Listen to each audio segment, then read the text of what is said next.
Hello, everybody. Welcome back to another episode of 5 Minute Gaming News, this show that has a computer that is slowly dying. I don't know if you can hear it, but that thing is like, it's making noises I've never heard before. Today in the news, if you've got any sort of connection to Twitch, you probably got an interesting email, but what does it mean? Now, if you're in the streamer world or just curious about it, you have at some point in time thought about where you wanted to plant your flag, where you would set up shop, where you would stream to the world.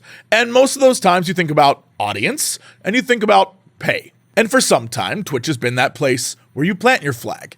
And being that place, they've done all sorts of crazy arbitrary things because they had all the power in the world. And one of those things that they did was say, you cannot stream anywhere else if you're a partner. If you're a partner with us, you must be on Twitch exclusively. Well, as a few big names have left the ever-increasingly Amazonified Twitch for apparently a cash-loaded YouTube, Twitch is trying to find creative ways to get their top talent to stay. And one of those ways is apparently allowing you to stream anywhere. Now, this doesn't include multi-streams, like streaming on YouTube and Twitch at the same time, but it does allow you to jump around if you like. Their reasoning being that the multi-stream stuff would lead to a suboptimal experience for streamers communities because they have to engage with their viewing audiences across both platforms at the same time. But they are totally okay with you streaming one day on YouTube and then one day on Twitch if that's what you want to do. And also of note, if you're an affiliate, this doesn't affect you at all, so do what you do. The big takeaway here for me at least is that Twitch is trying to do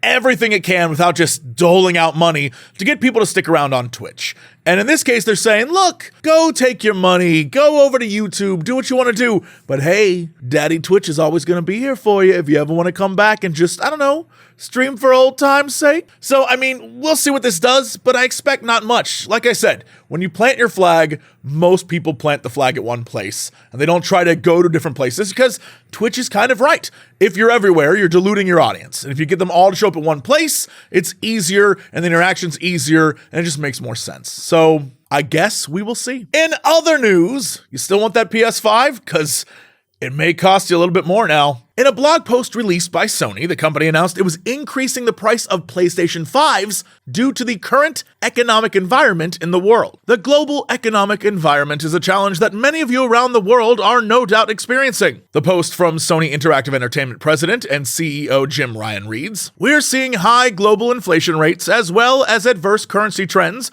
impacting consumers and creating pressure on many industries. Based on these challenging economic conditions, SIE has made the difficult decision to increase the recommended retail price of PlayStation 5 in select markets across Europe, Middle East, and Africa, Asia Pacific, Latin America, as well as Canada. There will be no price increase in the United States." Over on Game Rant, they've got this article looking into this, and the outcome being that the price increase most likely won't affect sales of PlayStation at all, and I gotta be honest, I tend to agree. Look, most people can't get them.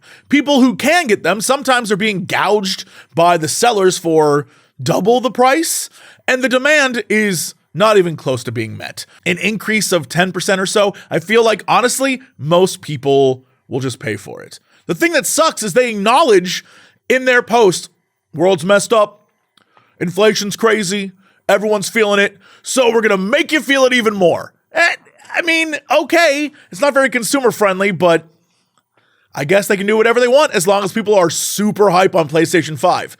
And yeah, it's great, but is it price gouge great? I don't know about that. And finally, we've got some actually confirmed pretty cool news from the world of games media. The first details of the Horizon Zero Dawn show have been revealed. Steve Blackman, part of the team that brought Umbrella Academy to Netflix, will be writing the show along with the help of Michelle Lovretta, who created the show Killjoys. Yes, Aloy's the main character, yes, it'll be in the future, and yes, I am terrified Netflix will find a way to screw it up. While we're also here, Netflix announced Francis Lawrence is heading up the BioShock movie, coming off his work from I Am Legend and one of the Hunger Games movies. More exciting to me is the story is being written by Michael Green, who did Blade Runner 2049 and had a hand in American Gods. Really, that's all we know about the movie right now, but Netflix, would you kindly make it not suck? Speaking of things that don't suck, youtube.com/Cox Clips. That's right. Head over there. Check out the VODs. We got, you know what? We got there. I don't know if it was a good transition, but go there and check out the VODs. And there is some great clips there. Some of them are genuinely some of the funniest content I've ever created. Yeah, please, by all means, subscribe. We're close to 100,000 over there. I would love it if you did. That's it for the show. I'll see y'all tomorrow for another episode of 5 Minute Gaming News.